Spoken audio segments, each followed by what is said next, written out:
तो ये कहानी एक ऐसी कैंडिडेट सेंटेस की है जो कि अपने हीलिंग मैजिक से सारे लोगों की चोटें ठीक कर देती थी और लोगों फिर से हट्टा कट्टा कर देती थी।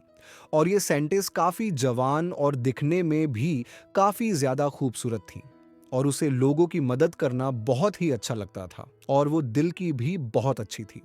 लेकिन फिर भी उसे सिर्फ हेट ही मिला और वो जिस लड़के से प्यार करती थी उसने भी उसे रिजेक्ट कर दिया, जिससे कि वो लड़की काफी ज्यादा गुस्सा हो जाती है और फिर वो अपनी हीलिंग पावर छोड़ के बेड पावर यानी कि एविल पावर्स का यूज करना स्टार्ट कर देती है।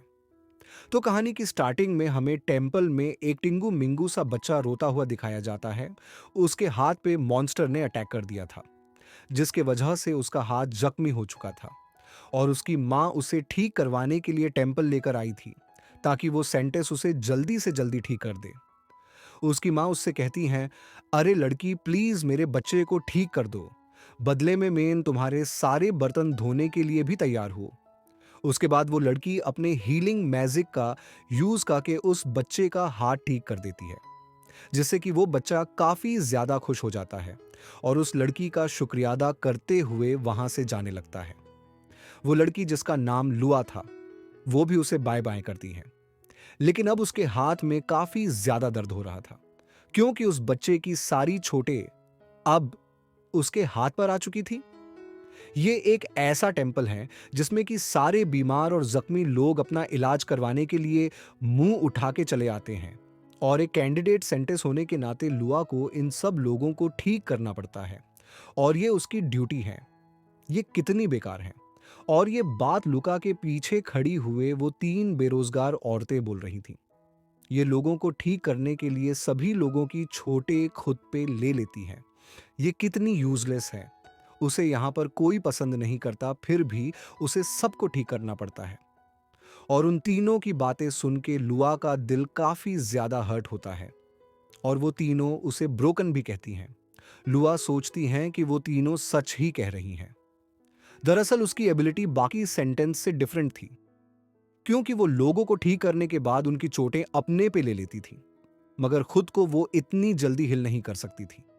उसकी रिकवरी में टाइम लगता था। फिर हमें लुआ का पास्ट पता चलता है।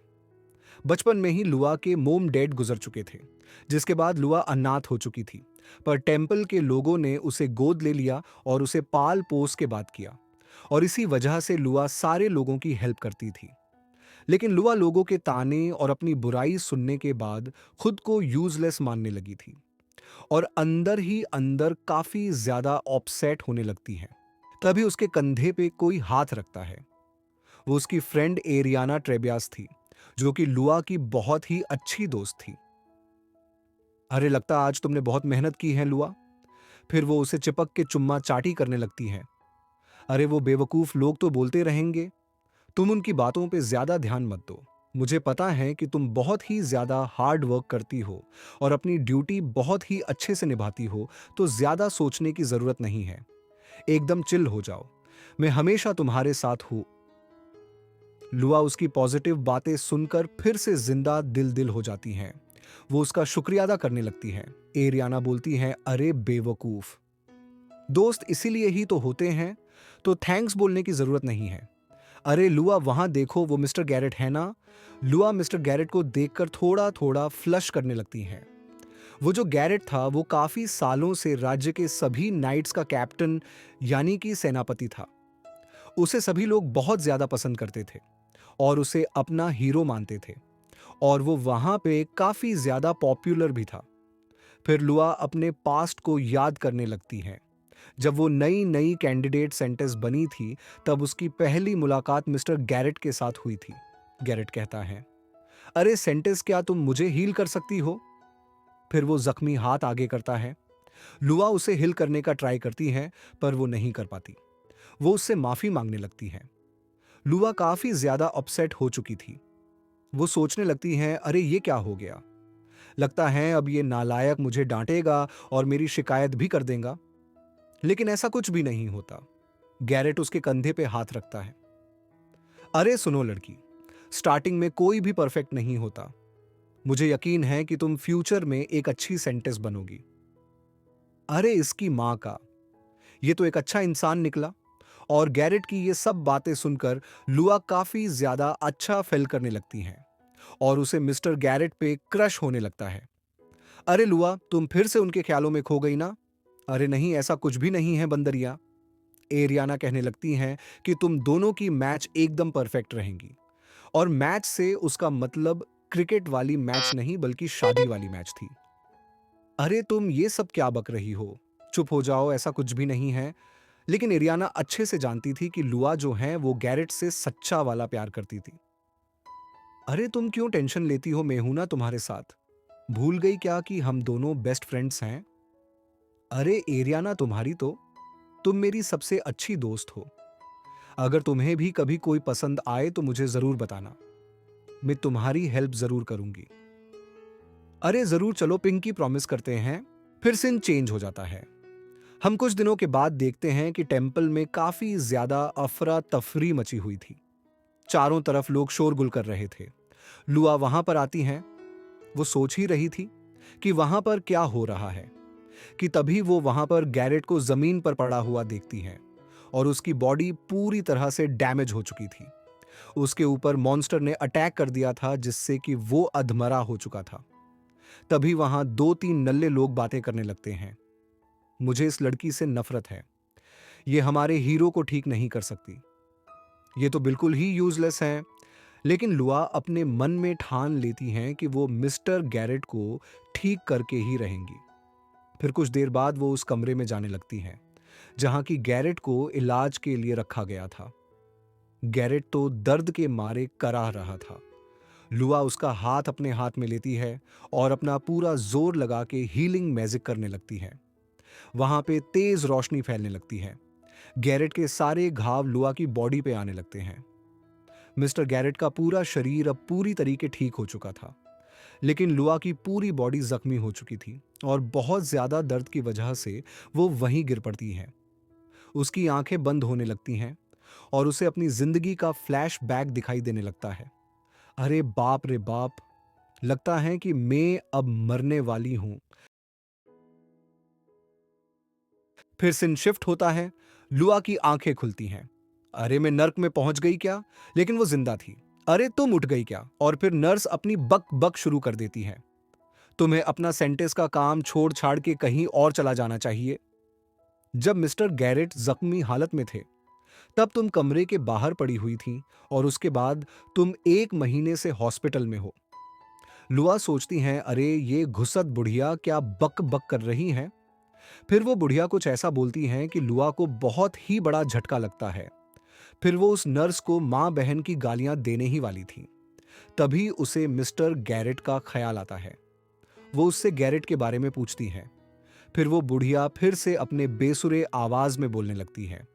अरे मिस्टर गैरेट, उनको तो मिस एरियाना ने अपनी जान पे खेल के बचा लिया। अरे ये बुढ़िया क्या बक रही हैं? अरे हाँ हाँ, मैं बिल्कुल सच बोल रही हूं, तुम्हारी तरह नहीं। मिस्ड एरियाना एक सच्ची सेंटेंस है। उन दोनों की जोड़ी एकदम परफेक्ट है और इसीलिए ही कुछ दिनों पहले ही उन दोनों ने शादी कर ली। और ये बात सुन के लुआ को बहुत ही बड़ा सदमा लगता है और वो भागते हुए एरियाना और गैरेट को ढूंढने के लिए जाने लगती हैं।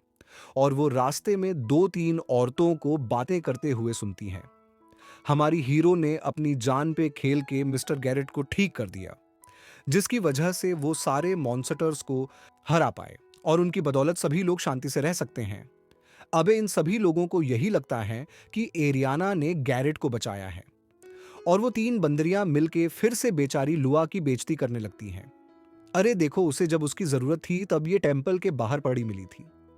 पता नहीं अगर एरियाना नहीं होती तो गैरेट का क्या होता। और अब उन सबकी बातें सुन के लुआ का दिमाग पूरी तरह से खराब हो चुका था। वो भागते हुए गैरेट की तरफ जाने लगती हैं और एरियाना को पीछे से आवाज लगाती है। एरियाना बड़ी ही मासूमियत से बोलती है, ओह, तुम हो लुआ। लुआ उन्हें सब कुछ एक्सप्लेन करने की कोशिश करती है। रुकिए, यहां कुछ मिसअंडरस्टैंडिंग हुई है। तभी एरियाना चिल्लाते हुए गैरेट को चिपक जाती है। अरे मुझे बचाइए गैरेट। लुआ को तो बहुत बड़ा झटका लगता है। गैरेट उसकी तरफ गुस्से से देखने लगता है और वो बेचारी लुआ को धक्का मार के दूर फेंक देता है। एरियाना ने गैरेट को लुआ के बारे में गलत पट्टी पढ़ा रखी थी, जिससे कि गैरेट को लगता था कि जो लुआ हैं वो हमेशा से ही एरियाना को बहुत ज्यादा बुली करती आई हैं, और इसी वजह से गैरेट अब लुआ से काफी ज्यादा नफरत करने लगा था। लुआ गैरेट को समझाने की कोशिश करती है कि उसी ने उसकी जान बचाई थी, लेकिन वो कुछ सुनना नहीं चाहता था। फिर वो वहां से जाने लगता है। फिर एरियाना अपना असली रंग दिखाने लगती है। लुआ, मैं तो बस तुम्हारे साथ थोड़ा खेल रही थी। तुम मेरे लिए बस एक खिलौना थी, और तुम इन सब बातों का बिल्कुल भी बुरा मत मानना। भूलना मत कि हम दोनों बेस्ट फ्रेंड हैं। और फिर वो गैरेट के साथ चिपक चिपक के जाने लगती है।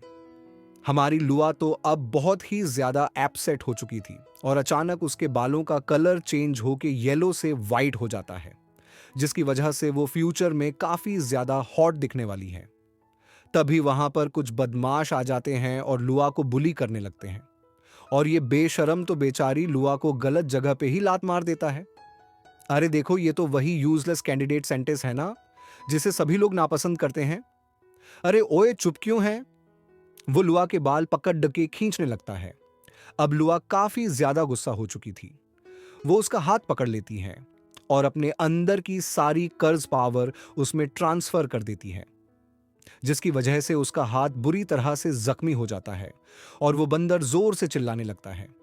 वो तीनों काफी ज्यादा डर चुके थे और वहां से भाग जाते हैं।